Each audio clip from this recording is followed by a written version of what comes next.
నమస్తే, welcome to Bharati news. ముందుగా headlines చూద్దాం.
స్వర్గీయ మాజీ ప్రధాని రాజీవ్ గాంధీ దేశానికి ఎనలేని సేవ చేశారని, దేశాన్ని అన్ని రంగాల్లో ముందుంచారని యూత్ కాంగ్రెస్ రాష్ట్ర ఉపాధ్యక్షుడు రామర్తి గోపి అన్నారు.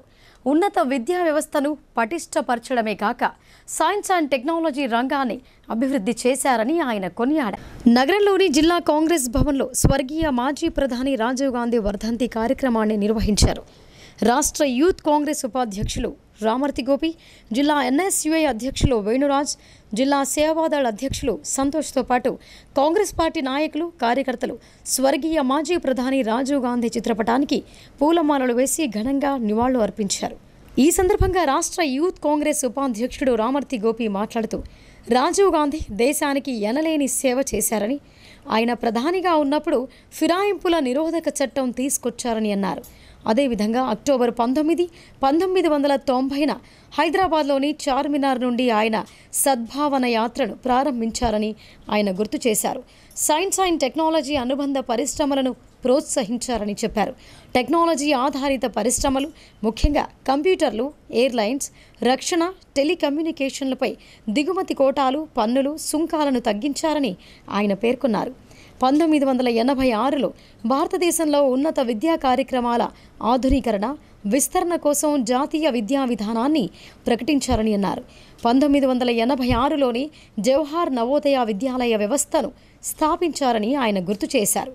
రాజీవ్ గాంధీ ఉండే రామాలయ నిర్మాణం ఎప్పుడో పూర్తయ్యేదని ఆయన అన్నారు. ఈ కార్యక్రమంలో కాంగ్రెస్ పార్టీ నాయకులు బొబ్బిలి రామకృష్ణ, ఈసా, రేవతి, లవంగ ప్రమోద్, కేశరాజు, పోల ఉషా, విజయలక్ష్మి, విజయరాణి, ముషు పటేల్, నిఖిల్, సాయి తదితరులు పాల్గొన్నారు. భారతదేశ మాజీ ప్రధాని, భారతరత్న స్వర్గీయ రాజీవ్ గాంధీ గారి వర్ధంతి సందర్భంగా ఈరోజు నిజామాబాద్లోని కాంగ్రెస్ భవన్లో సీనియర్ కాంగ్రెస్, మహిళా కాంగ్రెస్, యువజన కాంగ్రెస్, ఎన్ఎస్యుఐ, సేవాదల్ మరియు అన్ని అనుబంధ సంస్థల సభ్యులతో ఈరోజు రాజీవ్ గాంధీ గారికి ఘనంగా వారికి నివాళులు అర్పించడం జరిగింది. రాజీవ్ గాంధీ గారు దేశంలో, ప్రపంచంలోనే యంగెస్ట్ ప్రధానమంత్రిగా, 40 సంవత్సరాల్లోనే దేశానికి ప్రధానమంత్రిగా అయిన వ్యక్తి రాజీవ్ గాంధీ గారు. మరి ఆ రోజు దేశ సమగ్రత కోసం దేశానికి మరి వారి ప్రాణత్యాగం చేసిన వ్యక్తి రాజీవ్ గాంధీ గారు. రాజీవ్ గాంధీ గారు చేసిన డిసిషన్స్, మరి ఆ రోజు ఆ తీవ్రవాదుల చేతుల్లో రాజీవ్ గాంధీ గారు హతమైనరు. రాజీవ్ గాంధీ గారు ఆ రోజు రామ్ మందిర్కి సంబంధించి కూడా మరి ఈరోజు రాజకీయాలు చేస్తూ ఉన్నారు. రాజీవ్ గాంధీ గారు శిలాన్యాసం చేసింది రాజీవ్ గాంధీ గారు అని చెప్పేసి ఆ రోజు మీ అందరికీ తెలుసు. దాంతోపాటు రాజీవ్ గాంధీ గారు బతుకున్న పడితే ఈరోజు రామ్ మందిర్ ఎప్పుడో అయిపోయేదని చెప్పేసి ఆ రోజు మన బీజేపీ ఎంపీ సుబ్రహ్మణ్య స్వామి గారు కూడా పలు కార్యక్రమాల్లో చెప్పడం జరిగింది. ఇలా రాజీవ్ గాంధీ గారి లేని లోటు ఈరోజు దేశంలో చూస్తూ ఉన్నాం. 400 పార్ అని చెప్పేసి నరేంద్ర మోదీ మాట్లాడుతూ ఉన్నారు. రాజీవ్ గాంధీ గారు ఆనాడే 400 పార్ చేసిర్రు. రాజీవ్ గాంధీ గారి లేని లోటుని మరి రాహుల్ గాంధీ గారి నాయకత్వంలో ఈరోజు దేశంలో కాంగ్రెస్ పార్టీ వారి ప్రాణ త్యాగాలని వృధా పోకుండా దేశ భవిష్యత్తుని కాపాడడానికి, రాజ్యాంగాన్ని, ప్రజాస్వామ్యాన్ని కాపాడడానికి మోస్రాలో శ్రీ లక్ష్మీ నరసింహస్వామి వారి జయంతి వేడుకలను ఘనంగా జరుపుకున్నారు. సామూహిక సత్యనారాయణ స్వామి వ్రతాలు చేసి భక్తి శ్రద్ధలతో ప్రత్యేక పూజా కార్యక్రమాలు నిర్వహించారు. మోస్రా మండల కేంద్రంలోని శ్రీ లక్ష్మీ నరసింహస్వామి ఆలయం భక్తజనులతో సందడిగా దర్శనమిచ్చింది. స్వామివారి జయంతి వేడుకలను పురస్కరించుకొని ఆలయాన్ని అందంగా ముస్తాబు చేశారు. శ్రీ లక్ష్మీ నరసింహస్వామి వారిని ఉదయాన్నే ఆలయ అర్చకులు అభిషేకించి అందంగా అలంకరించారు.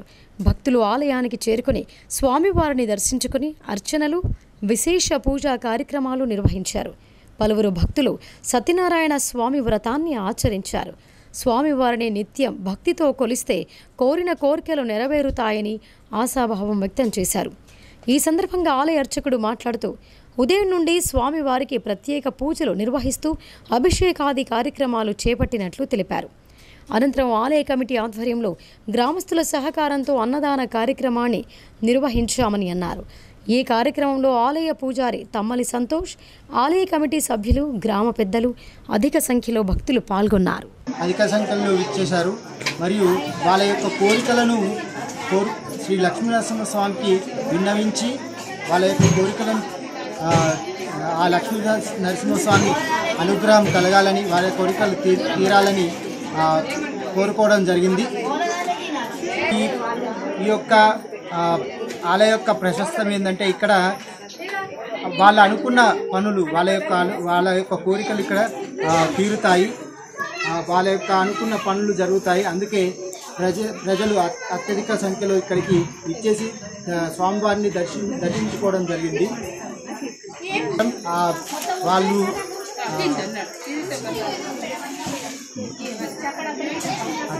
దర్శనానంతరం అన్నదాన కార్యక్రమం మొదలవుతుంది. జిల్లాలో 4.33 లక్షల మెట్రిక్ టన్నుల ధాన్యం సేకరించినట్లు జిల్లా ప్రత్యేకాధికారి డాక్టర్ ఏ శరత్ తెలిపారు. ఇందలవాయిలో ధాన్యం కొనుగోలు కేంద్రాన్ని తనిఖీ చేసిన ఆయన చివరి ధాన్యం గింజ వరకు కొనుగోలు చేస్తామని, రైతులు ఆందోళన చెందవద్దని ఆయన కోరారు. అదనపు కలెక్టర్ ఎస్ కిరణ్ కుమార్తో కలిసి ఇందలవాయిలో కొనసాగుతున్న ధాన్యం కొనుగోలు కేంద్రాన్ని జిల్లా ప్రత్యేక అధికారి, రాష్ట్ర గిరిజనాభివృద్ధి శాఖ principal secretary doctor A Sarath ఆకస్మికంగా తనిఖీ చేశారు. ఈ కేంద్రానికి ధాన్యం తెచ్చిన రైతులను పలకరించి ధాన్యం సేకరణ తీరుతెన్నుల గురించి అడిగి తెలుసుకున్నారు. ఇప్పటి వరకు ఎంత ధాన్యం సేకరించారు, రైతులకు ఏ మేరకు బిల్లుల చెల్లింపులు జరిగాయని అధికారులను ఆరా తీశారు. ఇందలవాయి కేంద్రం ద్వారా 8,691 మెట్రిక్ టన్నుల ధాన్యం కొనుగోలు చేయగా 8,459 మెట్రిక్ టన్నుల ధాన్యం నిల్వలకు సంబంధించిన బిల్లుల చెల్లింపుల కోసం ట్యాబ్ ఎంట్రీ పూర్తయిందని కొనుగోలు కేంద్రం నిర్వాహకులు ప్రత్యేకాధికారి దృష్టికి తెచ్చారు. మిగతా కొనుగోళ్లకు సంబంధించి వెంటనే ట్యాబ్ ఎంట్రీ పూర్తి చేయాలని, కొనుగోళ్లను వేగవంతం చేయాలని ప్రత్యేకాధికారి శరత్ ఆదేశించారు. ట్యాబ్ ఎంట్రీ సకాలంలో పూర్తయితేనే రైతులకు వెంట బిల్లుల చెల్లింపులు జరుగుతాయని అన్నారు. కాగా కొనుగోలు కేంద్రానికి కొంత తక్కువ పరిమాణంలో ధాన్యం తెచ్చిన ఓ రైతు ప్రత్యేకాధికారిని కలిసి గత 3 రోజుల నుండి తన ధాన్యాన్ని తూకం వేయటం లేదని ఫిర్యాదు చేయడంతో కేంద్రం నిర్వాహకులపై స్పెషల్ ఆఫీసర్ ఆగ్రహం వ్యక్తం చేశారు. వెంటనే సదరు రైతు ధాన్యాన్ని సేకరించి సకాలంలో బిల్లుల చెల్లింపులు జరిగేలా చూడాలని ధాన్యం కొనుగోలు కేంద్రం నిర్వాహకులను ఆదేశించారు. మిగతా రైతుల ధాన్యం సేకరణలోనూ జాప్యానికి తావు లేకుండా చూడాలని అన్నారు. ఏ ఒక్క రైతు ఇబ్బందికి గురి కాకుండా ధాన్యం సేకరణ ప్రక్రియను పూర్తి చేయాలని సూచించారు. జిల్లాలో ఇంకనూ సుమారు 5,500 మెట్రిక్ టన్నుల వరకు ధాన్యం నిల్వలొచ్చే అవకాశాలున్నందున ప్రస్తుతం కొనసాగుతున్న 25 కేంద్రాలలో కొనుగోలు ప్రక్రియను వేగవంతం చేయాలని ప్రత్యేక అధికారి శరత్ ఆయా కేంద్రాల నిర్వాహకులను ఆదేశించారు. నిజాం సాగర్ చివరి ఆయకట్టు ప్రాంతాలైన పడగల్, డొంకేశ్వర్ వంటి చోట్ల వరి నాట్లు వేయడంలో ఆలస్యమైనందున ధాన్యం దిగుబడులు కొంత ఆలస్యంగా వస్తున్నాయని అన్నారు. దీన్ని దృష్టిలో పెట్టుకుని అలాంటి ప్రాంతాలను మినహాయిస్తూ మిగతా చోట్ల 2-3 రోజులలో ధాన్యం సేకరణను పూర్తి చేయాలని అధికారులను ఆదేశించారు. వీరి వెంట DSO Chandra Prakash, civil supply DM Jagadish తదితరులు ఉన్నారు. కోటగిరి మండలంలో ఆకస్మికంగా పర్యటించిన డిపిఓ తరుణ్ చక్రవర్తి ఎక్లాస్పూర్లో నర్సరీ, డంపింగ్ యార్డ్లను పరిశీలించి అసంతృప్తి వ్యక్తం చేశారు. ప్రభుత్వ కార్యక్రమాలు సక్రమంగా అమలు చేయాలని, విధుల్లో నిర్లక్ష్యం వహిస్తే చర్యలు తప్పవని ఆయన పంచాయతీ కార్యదర్శులను హెచ్చరించారు. కోటగిరి మండలం ఎక్లాస్పూర్ గ్రామ పంచాయతీ పరిధిలోని నర్సరీ, డంపింగ్ యార్డ్, విలేజ్ పార్క్లను జిల్లా పంచాయతీ అధికారి తరుణ్ చక్రవర్తి సందర్శించారు. మంగళవారం ఉదయం గ్రామానికి విచ్చేసిన ఆయన గ్రామంలో పర్యటించారు. డంపింగ్ యార్డ్ నిరుపయోగంగా ఉండటం, రోడ్డు మార్గం సరిగ్గా లేకపోవటం, నర్సరీలలో మొక్కల పెంపకం, విలేజ్ పార్క్లో పెరిగిన పిచ్చి మొక్కలను చూసి డిపిఓ ఆగ్రహం వ్యక్తం చేశారు. మరోసారి ఇలాంటి సమస్యలు పునరావృతం కాకుండా చూడాలని పంచాయతీ కార్యదర్శిని హెచ్చరించారు. అనంతరం కోటగిరి మండల ప్రజాపరిషత్ కార్యాలయంలో రుద్రూర్, కోటగిరి మండలాల పంచాయతీ కార్యదర్శులతో సమీక్షా సమావేశం నిర్వహించారు. ఈ సందర్భంగా జిల్లా పంచాయతీ అధికారి తరుణ్ చక్రవర్తి మాట్లాడుతూ, గ్రామ పంచాయతీ కార్యదర్శులు నర్సరీలలో 1 గుంట స్థలంలో 100 మొక్కలు పెంచే విధంగా చర్యలు తీసుకోవాలని అన్నారు. క్రీడా ప్రాంగణం పరిశుభ్రంగా ఉండే విధంగా చూడాలని అన్నారు. వైకుంఠ ధామాలకు విద్యుత్ సౌకర్యం కల్పించాలని, మొక్కల పెంపకంపై ప్రత్యేక శ్రద్ధ వహించాలని ఆదేశించారు. పంచాయతీ కార్యదర్శులు విధులలో అశ్రద్ధ వహించరాదని, లేనిచో చర్యలు తప్పవని హెచ్చరించారు. ఈ కార్యక్రమంలో DLPO Saibaba, MPDO Manohar, MPO Maruthi తదితరులు పాల్గొన్నారు.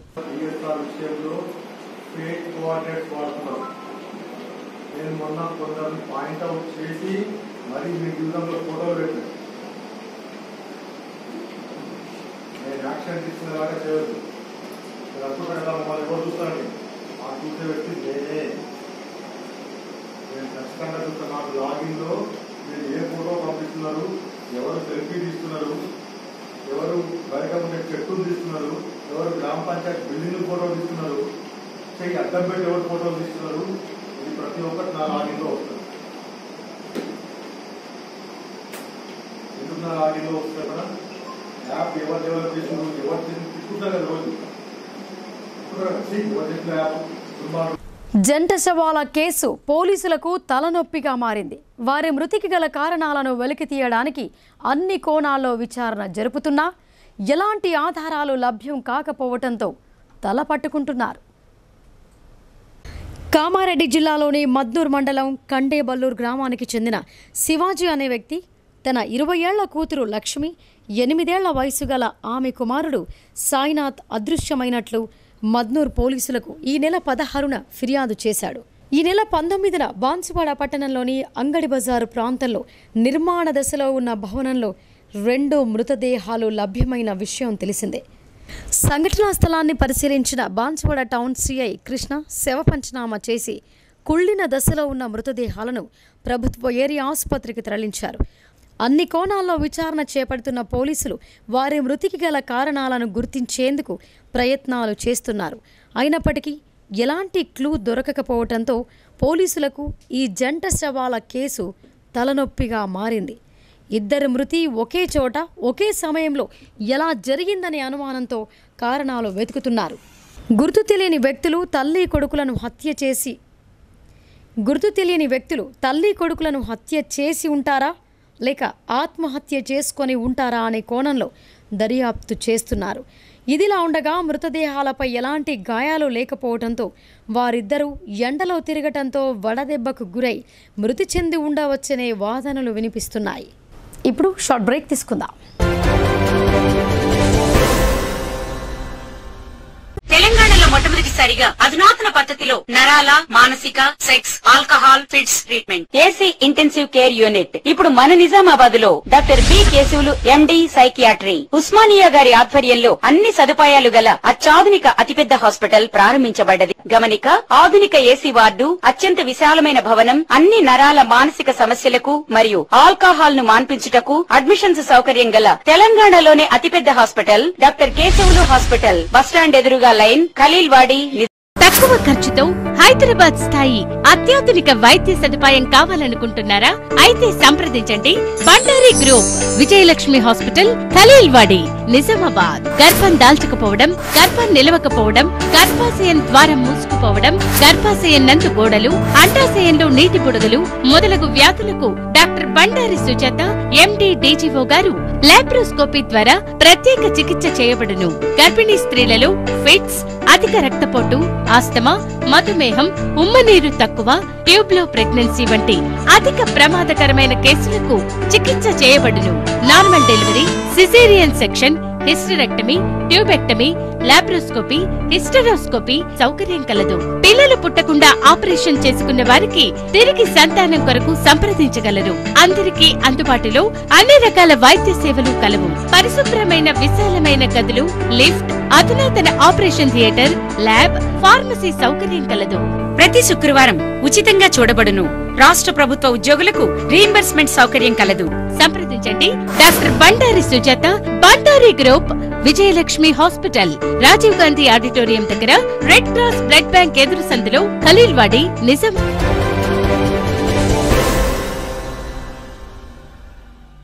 Welcome back.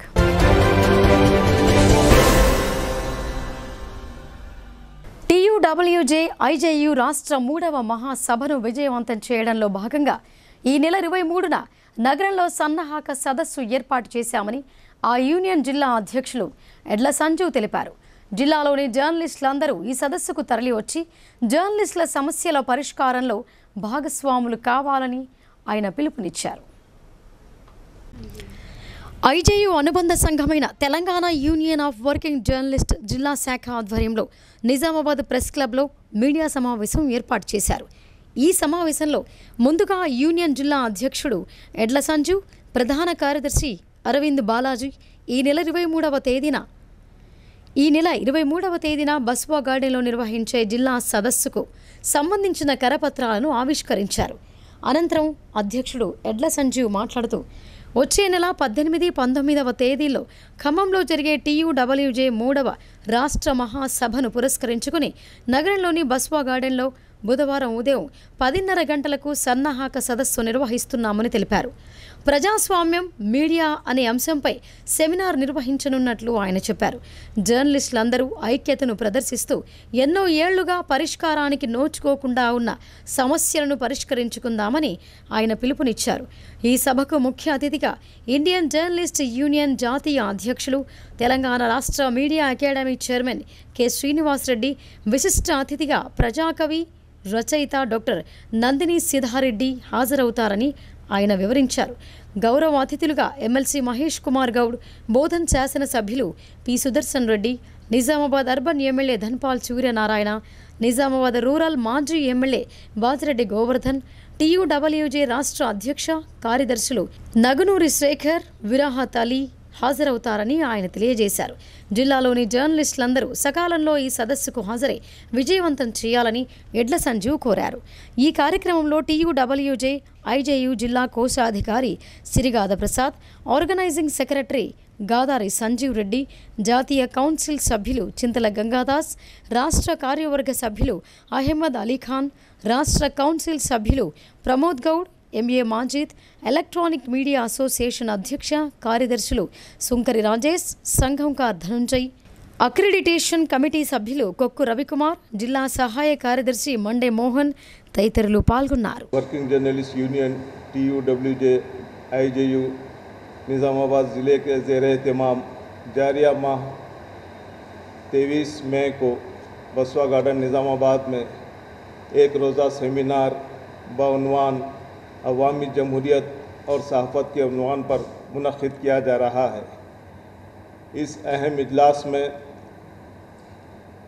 Press academy chairman IJU national Indian journalist union सदर के श्रीनिवास रेड्डी साहब, रियासती सदर नगनूर शेखर साहब, जनरल सेक्रेटरी के विराहत अली साहब के अलावा सियासी कायदीन, बोधन MLA और साबिक़ रियासती वज़ीर ई सुदर्शन रेड्डी साहब, MLC PCC working president Mahesh Kumar Goud साहब, निज़ामाबाद अर्बन MLA धनपाल सूर्य नारायण साहब और साबिक़ा MLA डिशपल्ली बाजी रेड्डी गोवर्धन साहब बहैसियत मेहमान ख़ुसूसी इस इजलास में शिरकत करेंगे।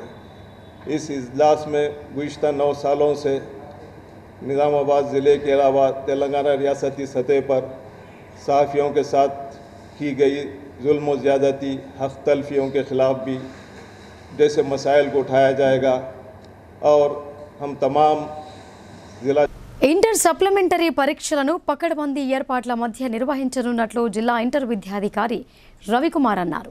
పరీక్షా కేంద్రాల వద్ద 144 సెక్షన్ అమలు చేస్తూ జిరాక్స్ సెంటర్లన్నీ మూసి ఉంచనున్నామని ఆయన చెప్పారు.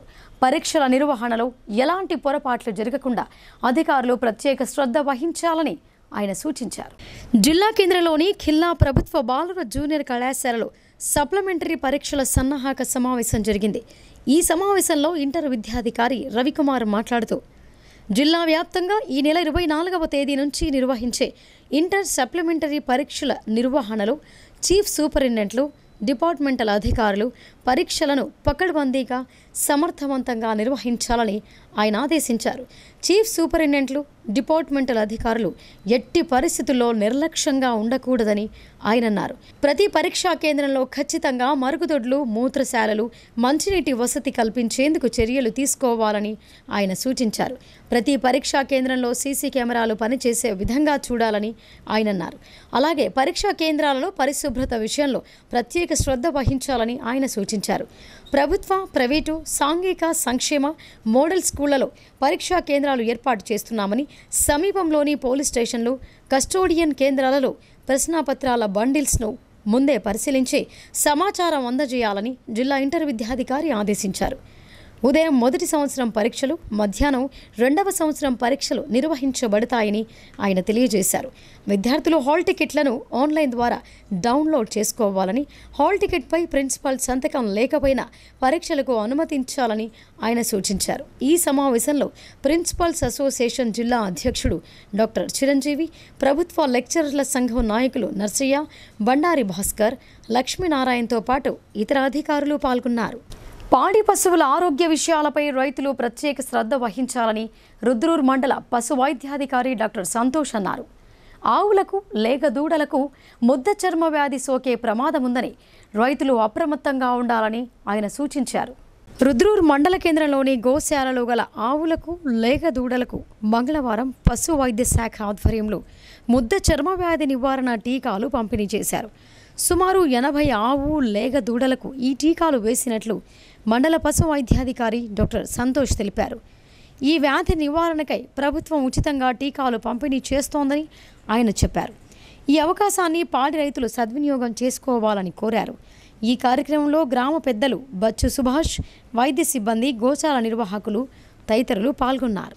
ఇందూర్ వ్యవసాయ మార్కెట్ యార్డ్లో ఈ సీజన్లో 4,37,000 క్వింటాళ్ల పసుపు క్రయ విక్రయాలు జరిగాయి. గత సీజన్తో పోలిస్తే సుమారు 1,50,000 క్వింటాళ్ల పసుపు మార్కెట్కు తక్కువగా వచ్చింది.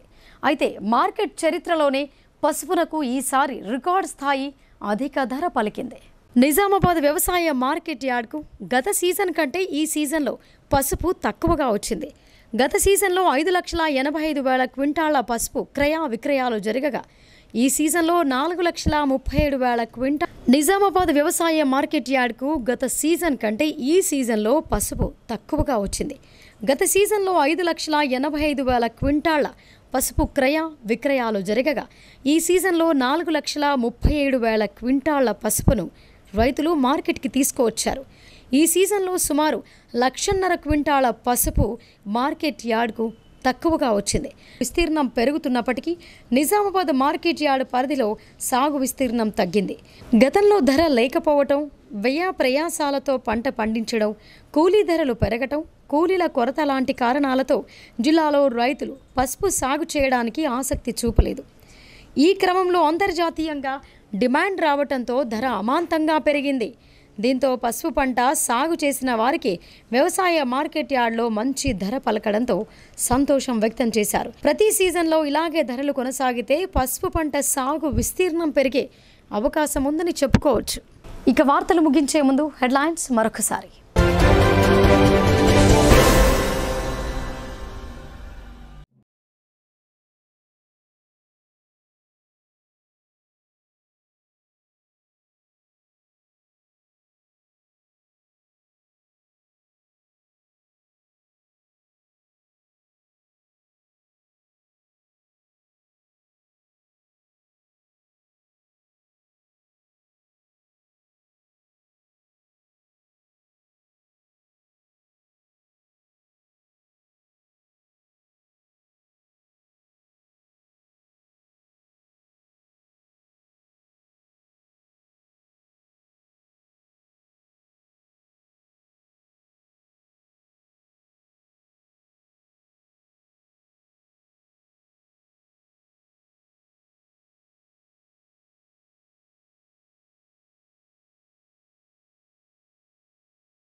ఇవి బులెటిన్ విశేషాలు. చూస్తూనే ఉండండి భారతీ న్యూస్.